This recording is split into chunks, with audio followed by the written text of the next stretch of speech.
पहाटेचे 4:30 वाजले होते. बहुतेक लोक गाढ झोपेत होते. पण कानपूरमध्ये एका फोन कॉलनं पोलीस कंट्रोल रूममध्ये खळबळ उडाली.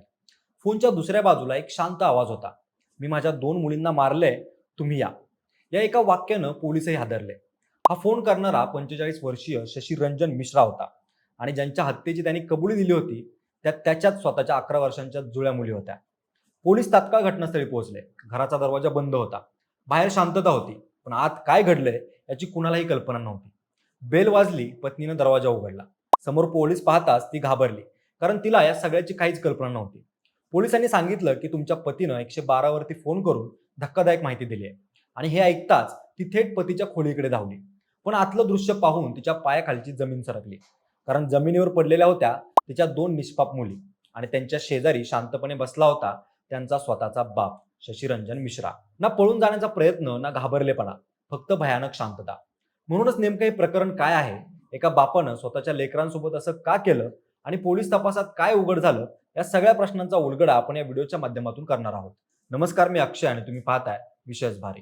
मंडळी, ही घटना कानपूरमधल्या नोबस्ता पोलीस ठाण्याच्या हद्दीत किदवई नगरमधील त्रिमूर्ती अपार्टमेंटमध्ये घडली. आरोपी शशीरंजन मिश्रा हा आपल्या कुटुंबासोबत इथेच राहत होता.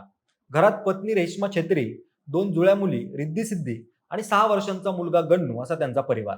मुली जवळच असलेल्या शाळेत 5वीत शिकत होत्या, तर मुलगा UKG मध्ये शिकत होता.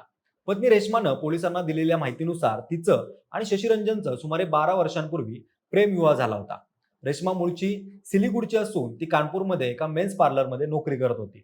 याच दरम्यान तिची शशीरंजन सोबत ओळख झाली आणि 2014 मध्ये दोघांनी प्रेमविवाह केला. सुरुवातीला काही दिवस सर्व काही व्यवस्थित होतं, पण काही वर्षानंतर पतीच्या वागण्यात बदल दिसून आला. तो दारूच्या नशेत राहू लागला आणि रेश्मावर संशय घ्यायला लागला. पत्नीच्या म्हणण्यानुसार पतीला तिच्या चारित्र्यावर संशय असल्यामुळं त्यानं घरात एंट्री गेट पासून किचन आणि बेडरूम पर्यंत एकूण 6 CCTV कॅमेरे लावले होते.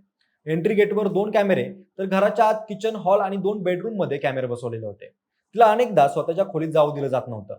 दोन्ही मुलींना तो बहुतेक वेळा स्वतः जवळच ठेवत होता. तो वारंवार रेश्माला सांगायचा की तू मुलाला घेऊन कुठेतरी निघून जा, मी मुलींना सांभाळेन. रेश्मानं सांगितलं की तिला माहेरी जाण्याचेही अडथळे येत होते. एकदा ती माहेरी जायला निघाली तेव्हा पतीनं फक्त मुलाला सोबत जाऊ दिलं, पण दोन्ही मुलींना स्वतः जवळच ठेवलं. मुलींशिवाय राहणं कठीण झाल्यामुळं सुमारे 9 महिन्यांनी ती घरी परतली. दरम्यान शशीरंजनच्या आईचं काही महिन्यांपूर्वी निधन झालं होतं. त्यानंतर तो वारंवार एकच गोष्ट बोलत असे की माझी आई वारली आहे, आता मलाही मरायचंय. दोन्ही मुलींना सोबत घेऊन जाईन, तू तुझ्या मुलाला सांभाळ. ही माहिती पत्नीनं पोलिसांना दिली आहे. आता त्या घटनेच्या रात्री नेमकं काय घडलं हे पत्नीच्या सांगण्यानुसार समोर आलं. त्या दिवशी रात्री सर्वांनी एकत्र जेवण केलं. त्यानंतर शशीरंजन नेहमीप्रमाणे दोन्ही मुलींना घेऊन आपल्या खोलीत झोपायला गेला. त्या खोलीत CCTV कॅमेरा लावलेला होता आणि रेश्मा बाहेर स्क्रीनवरून आत काय चाललंय ते पाहत होती. रात्री सुमारे 2:30 वाजता तिनं पाहिलं की शशीरंजन एका मुलीला घेऊन वॉशरूमकडे गेला. काही वेळानं तो परत खोलीत आला आणि लाईट बंद केली. त्यानंतर काय घडलं हे तिलाही कळलं नाही. ती बाहेरच झोपली होती. पोलीस तपासात आणि आरोपीच्या कबुलीनुसार या घटनेची तयारी 1 दिवस आधीच करण्यात आली होती. 18 एप्रिल रोजी आरोपीनं काकादेव भागातून सुमारे 500 रुपयांना एक धारदार चॉपर विकत आणला होता. रात्री जेवण करताना त्यानं मुलींच्या जेवणात झोपेच्या गोळ्या मिसळल्या असल्याची माहिती त्यानं पोलिसांना दिली आहे. जेवणानंतर दोन्ही मुली बेशुद्ध झाल्या. त्यानंतर त्यानं मुलींना खोलीत जमिनीवरती अंथरलेल्या बिछाण्यावरती झोपवलं. पुढे त्यानं मुलींचा गळा दाबला आणि त्यानंतर धारदार चॉपरचा वार केला, अशी माहिती पोलीस तपासात समोर आली आहे. फॉरेन्सिक टीमनुसार मुलींचे मृतदेह जमिनीवरती पडलेले होते आणि बेड पूर्णपणे स्वच्छ होता. खोलीत सर्वत्र रक्त पसरलेलं होतं आणि जवळच धारदार चॉपर देखील पडलेलं आढळलं. ही घटना घडल्यानंतर आरोपी काही काळ त्या खोलीतच बसून राहिला. त्यानंतर पहाटे सुमारे 4:30 वाजण्याच्या दरम्यान त्यानं स्वतः 112 नंबरवरती फोन करून पोलिसांना माहिती दिली. मी माझ्या मुलींना मारले, तुम्ही या. पोलीस जेव्हा फ्लॅटवरती पोहोचले तेव्हा दरवाजा बंद होता. बेल वाजवल्यानंतर पत्नी रेश्मानं दरवाजा उघडला. पोलिसांना पाहून ती घाबरली आणि काय झालं असा प्रश्न विचारला. तेव्हा पोलिसांनी पतीच्या फोनबद्दल सांगितलं. हे ऐकताच ती धावत पतीच्या खोलीत गेली. खोलीत गेल्यावर तिने पाहिलं की दोन्ही मुलींचे मृतदेह जमिनीवरती शेजारी शेजारी पडले होते आणि वडील त्यांच्या शेजारी बसलेले होते. हे दृश्य पाहून पत्नीची अवस्था अत्यंत वाईट झाली आणि ती रडत पोलिसांना म्हणाली की याला आत्ताच फाशी द्या.